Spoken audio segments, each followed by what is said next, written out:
My name is Lucas Burckley, and I am 62 years old. Although people say I'm a millionaire, I can only say I'm financially stable to a certain degree.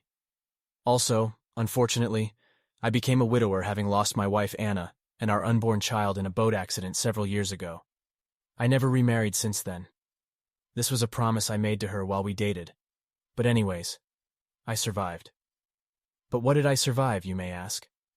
I was diagnosed with osteosarcoma. You see, for the following few years I had lived in perpetual fear of death. However, just as this fear was being conquered as I'd begun to accept my fate, news that my diagnosis was wrong suddenly surfaced. But let's keep that aside for now. You see, I have come to a point in my life where I find it excruciatingly hard to define loyalty in its generalized form. Every man is obedient up to the point where his true self is tested by social circumstances. Some people have argued that money makes the world go round. Their assertion may be right, but I tell you this: loyalty and commitment to a positive cause brightens and comforts the human nature beyond all reasonable grounds. And believe it or not, the characters you meet as you become successful in life are not always the same characters you meet when things go bad. You can definitely rely on a dog's loyalty, because people change all the time, but a dog's loyalty is eternal. Now my life journey began this way.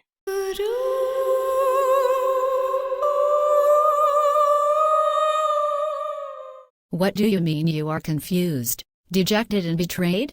Is it Anna? No. Anna is long gone and forgotten. You know that. Then what? Listen, Lucas, most students in this university would want to have what you are sitting on today. Firstly, you are intelligent. Secondly, you have a recurring scholarship made possible by your parents and so on. Are these not something anyone would want to die for? You don't understand, Catherine. My life is a mess. Your life is a mess? That's new. Because the last time I checked, you were all fine. So, what is it this time? It's a long and complicated story. Perhaps we should talk about it over lunch. Why can't you tell me a bit of it right now? No. I don't want your boyfriend to find us here. You know how jealous the guy can be. Don't worry about Levi, he knows who you are now. That's good to know, but I insist we talk over lunch. Besides, students are over this place studying, and might secretly listen to our conversation. You know how quickly news travel in this school. Are you giving me the note or not? But you were in class during the lectures. Why did you not write something? I was busy. Of course, busy playing games with your laptop. Are you giving me the damn note or not? I'm not. The last time I did, I had to go through a volcano to get it back. That's fine. But you better watch your back, rich boy. Whatever. How is that even true? I mean, the resemblance is there. The resemblance is purely coincidental, I should say. By the way, how did you find out? I saw the adoption papers in my so-called father's briefcase after he returned from the lawyer's office. Can you imagine? I was born on January the 5th. The feast day of a saint named Lucas, whose birth and death dates were not even known. Who knows, I might be older or younger than what I have been told. Hey, Lucas, I think you are taking this whole thing out of context. I believe there's a misunderstanding somewhere. It's better not to jump into conclusion at this time. Especially since they have not openly told you anything in this regard. And wait a minute, is that the reason you want to quit school? Is that not enough reason? Come on, put yourself in my shoes, Catherine. Oh, I would be delighted to be right in your shoes. Don't be an ungrateful chap. You know, whether you are their biological son or not, Mr. and Mrs. Williams Burckley have been nothing but good to you. So, you better watch it. Well, thank you for your unsympathetic advice. However, I think your boyfriend is coming this way. I better leave. See you in school tomorrow.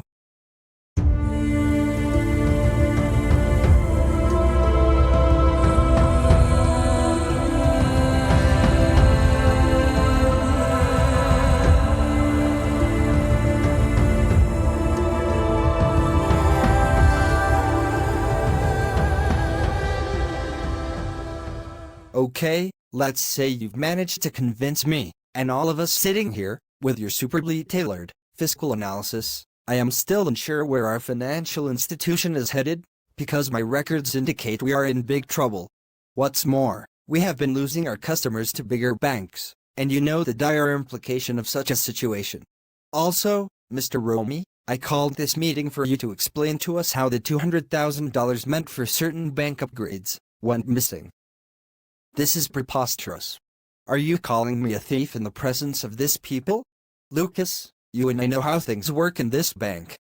Besides, we established this investment together, so you better watch how you talk to me. I can't believe you've been suspecting me all this time. Oh, now I see. Let's see who will laugh last, Lucas. Really? You've suddenly forgotten how this whole business started, and who made it possible in terms of the initial capital? But you know what? I don't care about your threats. Now, listen, Romy, and all of you sitting here, the $200,000 in question was lent to me by my parents. Their hope is to see this institution up and running. That way, we will all have a place to look up to as a place of work. You know, as they say, there's dignity in labor. Besides, we all have families to feed, bills to pay, and various life engagements. I have struggled all this time to ensure you get your salaries as at when due. But the way it is right now, I'm afraid we have to let some of you go.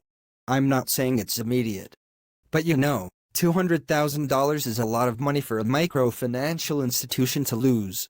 And also, we have to pay back somehow. Well, this meeting is over. Romy, see me in my office.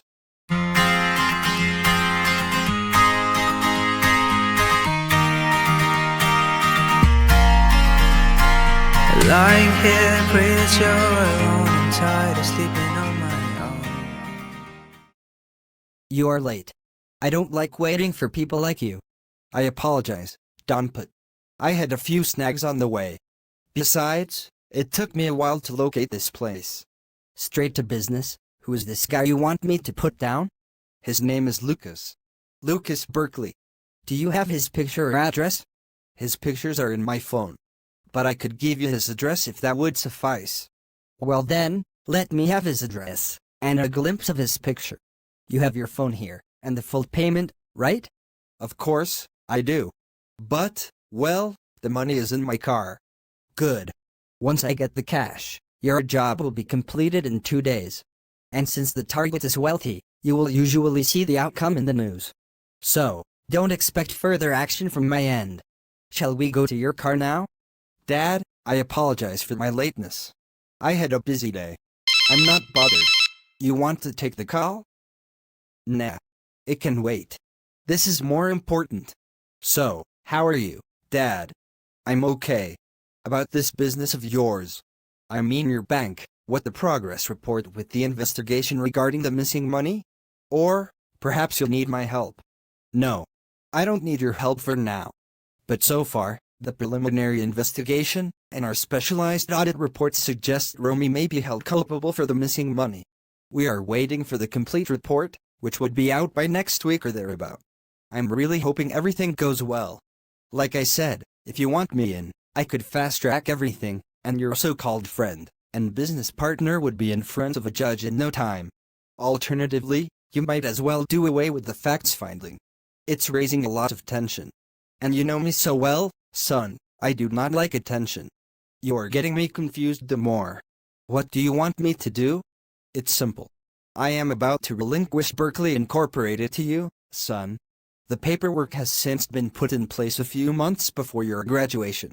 You see, son, there are so much you need to know about life, and who the Burckleys are. Of course, you are naturally intelligent, but again, you have to understand that not every life's journey is learned within the precinct of a university. I am totally confused at this point. Can I sit down? No. Listen, you are young, vibrant, and a son after my heart. But you have a problem. A problem I noticed since your childhood. Do you know what it is? Trust. You trust, and give yourself to people as if the world is faultless. That is a sure way to get harmed quite easily. So, you must fix it by learning to keep a balance. Remember, as you become successful, you will meet people willing to uphold your principles, and those prepared to bury you alive based on the same ideals. That is the way things are, son. Are you okay, Dad? Because you are scaring me. This talk sounds more like a dying person's advice? You are funny. But anyways, I understand Romy is your friend and business partner, but did he ever ask about your background? I meant the Burckley's family history? You see, son, your mother is a good woman. She made me sheath my sword to live civilly. When I sat down with the other guys, I realized it was a tough decision to make, but I made it through. Like the saying goes, never negotiate out of fear. And also, never fear to negotiate. In my day, a guy like Romy was considered a small fly, meant to disappear without a trace. You know why? Because he is an ignoble rat. Don't tell me you were a gangster. You see, son, certain security safe in a man's house are better left unopened. Now, this is what your mother and I have decided to have you do. You are going to initiate a meeting with Romy and all the board of directors, of which I'm a part of. The aim of this meeting would be to have your ailing and contentious bank put on sale. It's going to be a hard decision, but you must do it. I'm pretty sure Romy will like it. He needs the money, not the bank. Besides, it would save you the time running after some private investigator, and afterward, going to court. And more importantly, it's becoming risky. I know how these things work. But $200,000 is a lot of money to just let go. Did I not lend the money to you in the first place? Now, I'm telling you to let it fly. You know, sometimes, a man does not necessarily fail intentionally, the system pulls the rug off the man's feet for the most part. Also, the Burckley Incorporated is too large a business for divided attention. So, what do you think? It's going to be hard for me to transition out of that bank this way. But, of course, I mustn't fail to thank you for having such a gigantic confidence in me. Also, I'm sorry about the money. Honestly, I want to pay it back. It's still going to be your money if you do. But I don't think you should. Focus on the future for now, because you have an enormous task ahead of you.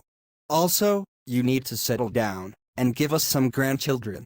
A few days later, Lucas attempts to set up a meeting with Romy to discuss the possibility of selling their bank. Unfortunately, Romy declines the invitation. At the same time, Dompet has hatched a plan to finalize his part of the contract deal with Romy. Do you know who I am? I don't. And why do you bring me here? What do you want? Money? Just shut your mouth. Why do you rich kids think money is everything? Please, what do you want? I'm begging you, let me go. You must be mistaking me for someone else. I do not make such mistakes. Your name is Lucas, right? Yes. Lucas Burckley. Give me that phone.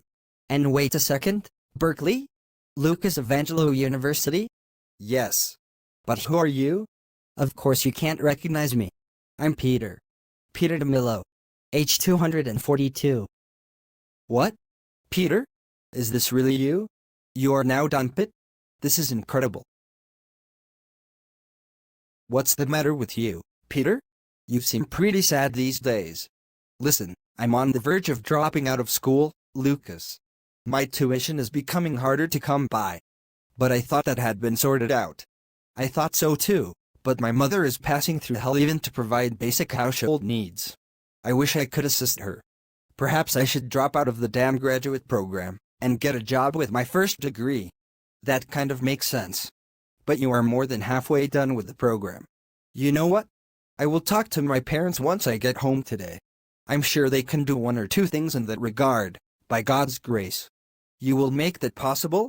I can't thank you enough, Lucas.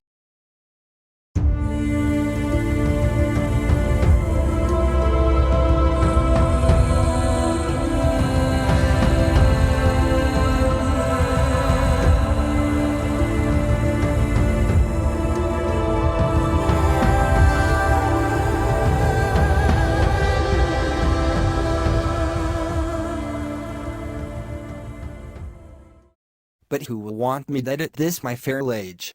Firstly, before I answer your question, Sir Lucas, I would like to thank you for honoring our request. Secondly, I'm pleased to inform you that a suspect in connection with your home invasion is being held in our holding cell. He will be queried in the hours to come, and you will be adequately notified. Meanwhile, we have beefed up security around your home until our investigations are over. You don't have anything to worry about, Sir Lucas.